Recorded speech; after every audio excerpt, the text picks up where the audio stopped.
जय हिंद। स्वागत है आप सभी के अपने इस चैनल उम्मा जी के ट्रिक में।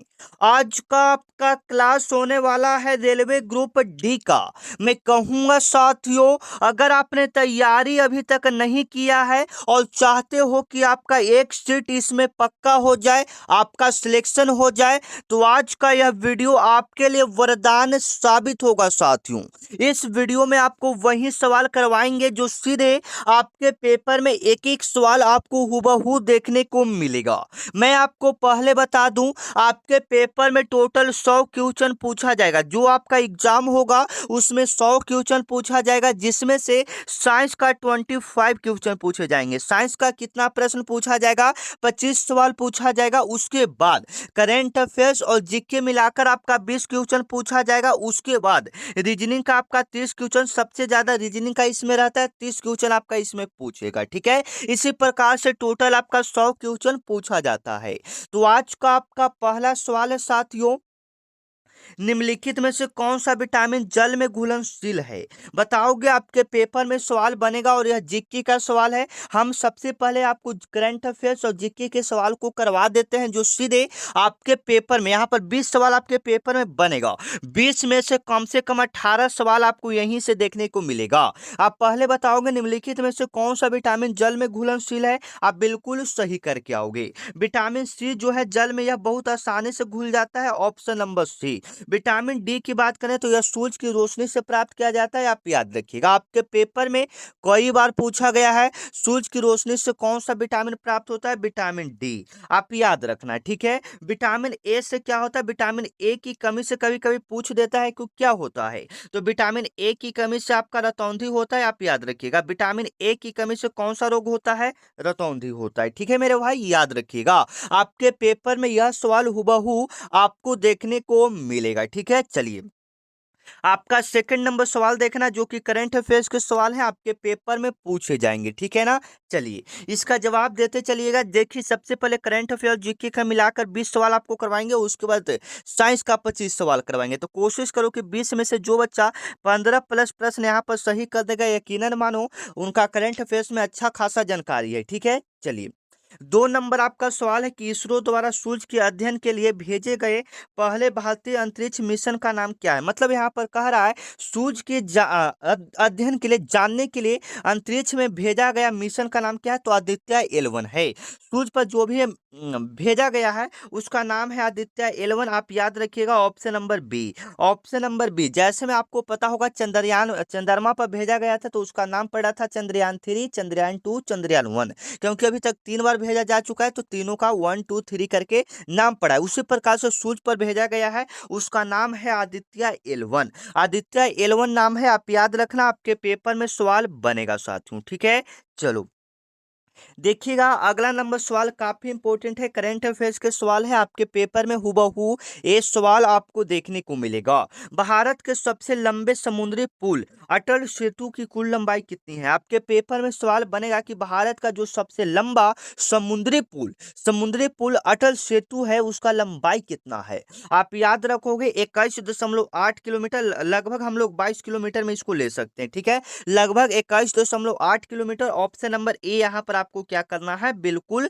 सही करना है। आप याद रखना, आपके पेपर में सवाल आएगा। मैं आपको पहले बता दूं साथियों, इस वीडियो को देखने के बाद आपको क्या फायदा होगा। इस वीडियो को देखने के बाद एकदम चांस है कि आपका रिजल्ट एकदम पूरा क्लियर हो जाएगा। ठीक है ना, चलिए आपका आने वाला अगला सवाल है साथियों, अच्छे से कवर करना। 16वें वित्त आयोग का अध्यक्ष किसे नियुक्त किया गया? आपके पेपर में सवाल बनेगा।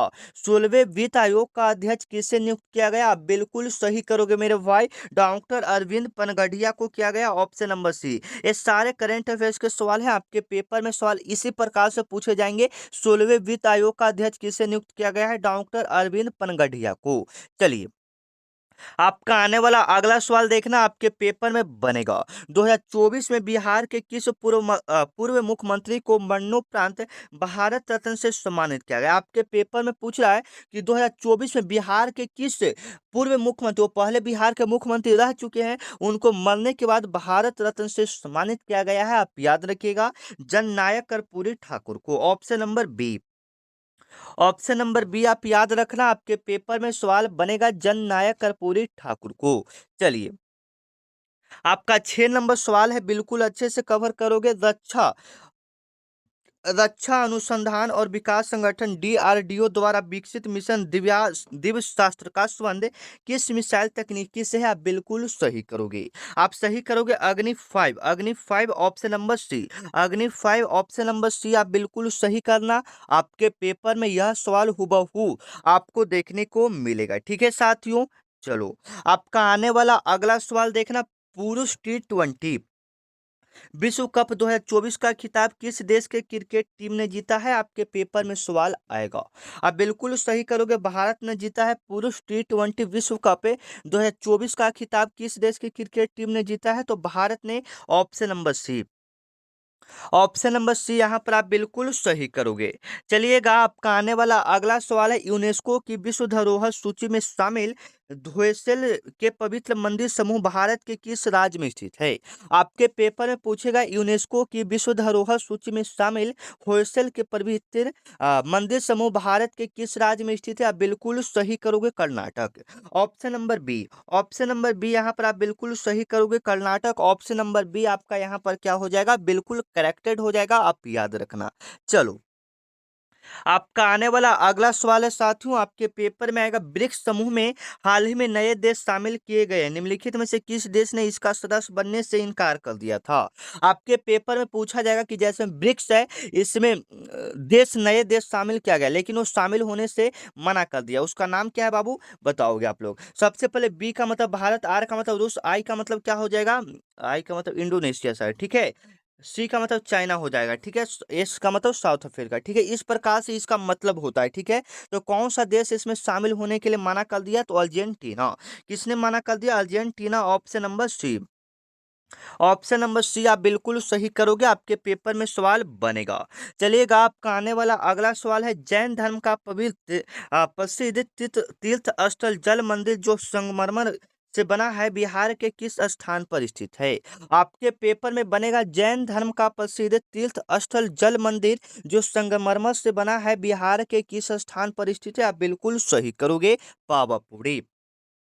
ऑप्शन नंबर सी यहाँ पर आप बिल्कुल सही करोगे, पावापुरी। ऑप्शन नंबर सी आपका यहाँ पर क्या हो जाएगा? बिल्कुल सही हो जाएगा, आप बिल्कुल सही करके आओगे आप अपने एग्जाम में। चलिएगा, आपका आने वाला अगला सवाल है, भारतीय संविधान का कौन सा अनुच्छेद समान नागरिक संहिता से संबंधित है? आपके पेपर में सवाल बनेगा। भारतीय संविधान का कौन सा अनुच्छेद समान नागरिकता संहिता से संबंधित है? अनुच्छेद 44, ठीक है। अनुच्छेद 44 option number B. Option number B आप बिल्कुल सही करोगे, अनुच्छेद 44 जो है वो समान नागरिकता संहिता से संबंधित है, आप याद रखिएगा। चलिए, आपका आने वाला अगला सवाल है साथियों, आपके पेपर में यह सवाल हुबहू आपको देखने को मिलेगा, ग्लोबल इनोवेशन इनोवेशन इंडेक्स नवीनतम रैंकिंग के अनुसार भारत का स्थान कौन सा है? ग्लोबल इनोवेशन इंडेक्स के नवीनतम रैंकिंग के अनुसार भारत का स्थान कौन सा है? आपके पेपर में सवाल बन रहा है, ठीक है। चलिए, याद रखिएगा, भारत का स्थान 40वां है। Option number A. Option number A आप बिल्कुल सही करोगे, और जो बच्चा अभी तक चैनल को सब्सक्राइब नहीं किया है, चैनल को आप सबसे पहले सब्सक्राइब कर लो, ठीक है ना। और ऑल बेल आइकन को दबा लो, ताकि जो भी आपका नया क्लास हो, जो भी नया चीज आपका है, जो भी नई वैकेंसी आई, सबसे पहले आपको इसी इसी चैनल पर आपको पता चलेगा। तो चैनल को आप क्या करके रखोगे? सब्सक्राइब करके रखोगे, ठीक है मेरे भाई। चलिए, किस जल संधि को भूमध्य सागर की कुंजी भी कहा जाता है? आपके पेपर में पूछा जाएगा, किस जल संधि को भूमध्य सागर का कुंजी भी कहा जाता है? आप याद रखिएगा, जिब्राल्टर जल संधि को भूमध्य सागर का कुंजी भी कहा जाता है। Option number A. Option number A आप बिल्कुल सही करना, आपके पेपर में यह सवाल हुबहू आपको देखने को मिलेगा, ठीक है। चलिए, आपका आने वाला अगला सवाल है, मेजर ध्यानचंद खेल रत्न पुरस्कार हाल ही में किस खेल की प्रसिद्ध जोड़ी को प्रदान किया गया? आपके पेपर में पूछा जाएगा, ठीक है ना। मेजर ध्यानचंद खेल रत्न पुरस्कार हाल ही में किस खेल की प्रसिद्ध जोड़ी को प्रदान किया गया, ठीक है ना। चलिए बताइएगा, आपका हो जाएगा badminton. Option number B. Option number B आप यहाँ पर बिल्कुल क्या करोगे, सही करोगे। ठीक है, चलिए आपका आने वाला अगला सवाल है जो आपके पेपर में हूबहू सवाल बनेगा, ध्यान से अच्छे से कवर करना। सवाल आपका कह रहा है कि हाल ही में चर्चा में रहा कुन्नू राष्ट्रीय उद्यान जहाँ फेरकी चित्ते लाए गए थे वह किस राज्य में है। आपके पेपर में पूछेगा हाल ही में चर्चा में रहा कुन्नू राष्ट्रीय उद्यान जहाँ फेरकी चित्ते लाए गए थे वह किस राज्य में है। आप बिल्कुल सही करोगे, Madhya Pradesh. Option number C. Option number C. Option number C आप बिल्कुल सही करोगे। आपके पेपर में यह सवाल हुबहू आपको देखने को मिलेगा। ठीक है मेरे भाई, चलिए आपका आने वाला अगला सवाल है, मांजुली विश्व का सबसे बड़ा नदी द्वीप है, यह भारत की किस नदी पर स्थित है। आपके पेपर में सवाल बनेगा, मांजुली विश्व का सबसे बड़ा नदी द्वीप है, यह भारत की किस नदी पर स्थित है। आप याद रखना, आपके पेपर में सवाल बनेगा तो ये हो जाएगा ब्रह्मपुत्र नदी पर। Option number C. एक किस नदी पर स्थित हो जाएगा, ब्रह्मपुत्र नदी पर। ऑप्शन नंबर सी आप याद रखना, आपके पेपर में यह सवाल हुबहू आपको देखने को मिलेगा मेरे भाई। चलिए आपका आने वाला अगला सवाल है कि भारतीय निर्वाचन आयोग में मुख्य चुनाव आयुक्त की नियुक्ति संविधान के किस अनुच्छेद के तहत किया जाता है। आपके पेपर में सवाल बनेगा, आप याद रखिएगा, अनुच्छेद 324 के तहत भारतीय निर्वाचन आयोग में मुख्य चुनाव आयुक्त की नियुक्ति किया जाता है। चलिए आपका आने वाला अगला सवाल है, अच्छे से कवर करना, आपके पेपर में सवाल हुबहू देखने को मिलेगा। प्रसिद्ध पुस्तक poverty and un British rule in India के लेखक कौन है। आपके पेपर में सवाल आएगा, आप याद रखोगे, दादा भाई नौरोजी हैं। Option number B. चलिएगा आपका आने वाला अगला सवाल है, ऑप्टिकल फाइबर किस वैज्ञानिक सिद्धांत पर कार्य करता है। आपके पेपर में आएगा, ऑप्टिकल फाइबर किस वैज्ञानिक सिद्धांत पर कार्य करता है, तो प्रकाश का पूर्ण आंतरिक परावर्तन पर। Option number C. Option number C आपका बिल्कुल सही हो जाएगा। ऑप्टिकल फाइबर किस वैज्ञानिक सिद्धांत पर कार्य करता है, तो प्रकाश के पूर्ण आंतरिक परावर्तन पर कार्य करता है। Option number C. चलिएगा आपका आने वाला अगला सवाल है, सत्य शोधक समाज का स्थापना किसके द्वारा किया गया था। ये जीके का लास्ट सवाल है, करंट अफेयर्स मिलाकर, इसके बाद साइंस के सवालों को करेंगे। ठीक है, सत्य शोधक समाज का स्थापना किसके द्वारा किया गया था। आप याद रखोगे, ज्योतिबाई फूले के द्वारा। Option number B. ठीक है, ज्योतिबाई फूले के द्वारा। ऑप्शन नंबर बी आप यहाँ पर बिल्कुल सही करोगे। आप चलते हैं साइंस के 25 सवालों को पूरा करते हैं। ठीक है ना, देखिए करंट अफेयर्स और जीके में तो हम नहीं जानते हैं कि आपका रैंक कितना आया है, आपने कितना प्रश्न को सही किया, कमेंट करके बताओगे। लेकिन साइंस में आपका 25 में कम से कम 20 सही हो जाना चाहिए, क्योंकि जो सवाल है साथियों वो आपने कहीं ना कहीं पढ़ा है, सुना है, और आपके पेपर में भी आएगा। ठीक है, चलिए आप सवाल के जवाब दोगे। लेंस की क्षमता का एसआई मात्रक क्या होता है। बिल्कुल आप सही करोगे, लेंस की क्षमता का एसआई मात्रक डायोप्टर होता है। Option number B. लेंस की क्षमता का एसआई मात्रक क्या होता है, डायोप्टर। ऑप्शन नंबर बी आप बिल्कुल सही करोगे। चलिएगा आपका आने वाला अगला सवाल है, कोशिका की आत्महत्या की थैली किसे कहा जाता है। कोशिका की आत्महत्या की थैली किसे कहा जाता है। आप बिल्कुल सही करोगे, लाइसोसोम। Option number C. ठीक है, चलिए कोशिका की आत्मघात की थैली किसे कहा जाता है, लाइसोसोम को कहा जाता है। Option number C. चलिएगा आपका आने वाला अगला सवाल है, समान मनुष्य के रक्त का पीएच मान लगभग कितना होता है। 7.4 होता है। लगभग कितना होता है, 7.4 होता है। आप याद रखना, आपके पेपर में यह सवाल आएगा। चलिएगा निकट दृष्टि दोष को दूर करने के लिए किस लेंस का प्रयोग किया जाता है। बिल्कुल इजी इजी लेवल का सवाल है साथियों, जवाब आप लोग देते चलोगे। ठीक है, निकट दृष्टि दोष को दूर करने के लिए हम लोग अवतल लेंस का प्रयोग करते हैं। किसका प्रयोग करते हैं, अवतल लेंस का। Option number B. अगर दूर दृष्टि दोष को दूर करना है तो उत्तल लेंस का प्रयोग करेंगे। दोनों आप याद रखना, दोनों सवाल आपके पेपर में हुबहू देखने को मिलेगा। चलिएगा आपका आने वाला अगला सवाल है, निम्नलिखित में से कौन सा बीमारी वायरस विषाणु के कारण होता है। आपके पेपर में सवाल बनेगा, निम्नलिखित में से कौन सा बीमारी वायरस विषाणु के कारण फैलता है। आप बिल्कुल सही करोगे, dengue. Option number D. Option number D आपको बिल्कुल यहाँ पर क्या हो जाएगा, बिल्कुल राइट होगा। निम्नलिखित में से कौन सा बीमारी वायरस के कारण होती है, dengue. Option number D. Option number D यहाँ पर आपका क्या हो जाएगा, बिल्कुल राइट हो जाएगा मेरे भाई। चलिए आपका आने वाला अगला सवाल है, लॉफिंग गैस। लॉफिंग गैस का रासायनिक नाम क्या है। आपके पेपर में सवाल बनेगा, लॉफिंग गैस का रासायनिक नाम क्या होता है, नाइट्रस ऑक्साइड होता है। क्या होता है, nitrous oxide. Option number C. ठीक है, लॉफिंग गैस का रासायनिक नाम क्या होता है, नाइट्रस ऑक्साइड। लॉफिंग गैस का रासायनिक नाम क्या होता है, nitrous oxide. Option number C. Option number C यहाँ पर आप बिल्कुल सही करोगे। आपके पेपर में यह सवाल हुबहू आपको देखने को मिलेगा। ठीक है, चलिए आपका आने वाला अगला सवाल है कि ध्वनि की चाल सबसे अधिक किस माध्यम में होता है? बिल्कुल आप सही करोगे। ध्वनि की चाल सबसे अधिक किस माध्यम में होता है? हवा में, कि जल में, कि निर्वात में, कि ठोस में, किस में होता है आप बताओगे। तो सबसे ज्यादा जो ध्वनि की चाल होगा, हवा में तो थोड़ा सा भी नहीं होगा, इस्पात में सबसे ज्यादा होगा, ठोस में सबसे ज्यादा ध्वनि की चाल होगा। आप याद रखना, आपके पेपर में यह सवाल हुबहू आपको देखने को मिलेगा। ठीक है, चलिए। रतौंधी किस विटामिन की कमी के कारण होता है? रतौंधी किस विटामिन की कमी के कारण होता है? आप याद रखना, आपके पेपर में यह सवाल बनेगा विटामिन ए के कारण। विटामिन ए के कारण रतौंधी किस विटामिन की कमी से होता है? विटामिन ए की कमी से। आप याद रखिएगा option number A. Option number A. Option number A आप बिल्कुल सही करोगे, आपके पेपर में सवाल आएगा। रतौंधी किस विटामिन की कमी के कारण होता है? विटामिन ए की कमी से होता है। ठीक है, चलिए। 29 नंबर आपका सवाल है साथियों, जो सीधे आपके पेपर में बनेगा, अच्छे से कवर करना। नींबू और संतरे में मुख्य रूप से कौन सा अम्ल, कौन सा एसिड पाया जाता है? नींबू और संतरे में मुख्य रूप से कौन सा अम्ल पाया जाता है? आप याद रखिएगा। ठीक है, साइट्रिक अम्ल पाया जाता है। कौन सा अम्ल पाया जाता है? साइट्रिक अम्ल। Option number C. कौन सा अम्ल पाया जाता है मेरे भाई? साइट्रिक अम्ल पाया जाता है। Option number C. आप याद रखना, आपके पेपर में सवाल हुबहू आपको देखने को मिलेगा। अगर हम बात करें लैक्टिक अम्ल का, तो दही में लैक्टिक अम्ल पाया जाता है। ठीक है, चलिए। इमली में कौन सा अम्ल पाया जाता है? टार्टरिक अम्ल। इमली में कौन सा अम्ल पाया जाता है? टार्टरिक अम्ल। आप याद रखना, चलिए। मानव शरीर की मास्टर ग्रंथि किसे कहा जाता है? मास्टर ग्लैंड किसको कहा जाता है? पीयूष ग्रंथि को। मानव शरीर की मास्टर ग्रंथि किसे कहा जाता है? पीयूष ग्रंथि को। Option number B. Option number B आपका क्या हो जाएगा? बिल्कुल राइट हो जाएगा, जो कि सीधे आपके पेपर में यह सवाल हुबहू आपको देखने को मिलेगा। ठीक है मेरे भाई, चलिए।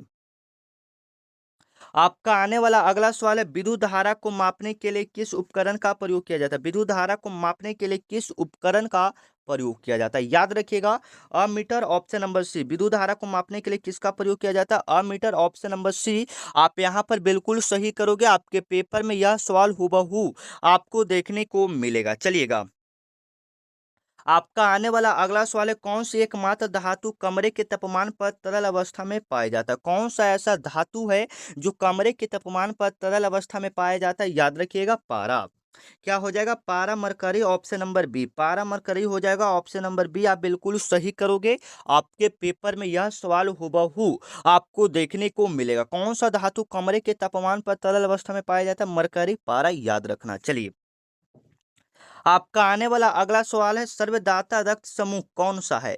सर्वदाता रक्त समूह कौन सा है? यूनिवर्सल डोनर, जिसको हम लोग बोलते हैं, आप याद रखिएगा, ओ नेगेटिव होता है। सर्वदाता यानी सभी व्यक्ति को खून कौन सा दे सकता है? ओ नेगेटिव दे सकता है। Option number D. Option number D यहाँ पर आप बिल्कुल सही करोगे, आपके पेपर में यह सवाल हुबहू आपको देखने को मिलेगा मेरे भाई। चलिएगा, आपका आने वाला अगला सवाल है, कार्य करने की दर को क्या कहा जाता है? कार्य करने की दर को क्या कहा जाता है? आप याद रखना, कार्य करने की दर को हम लोग कहते हैं शक्ति, power. Option number B. Option number B आप याद रखिएगा, कार्य करने की दर को क्या कहते हैं? शक्ति कहते हैं। ठीक है, चलिए।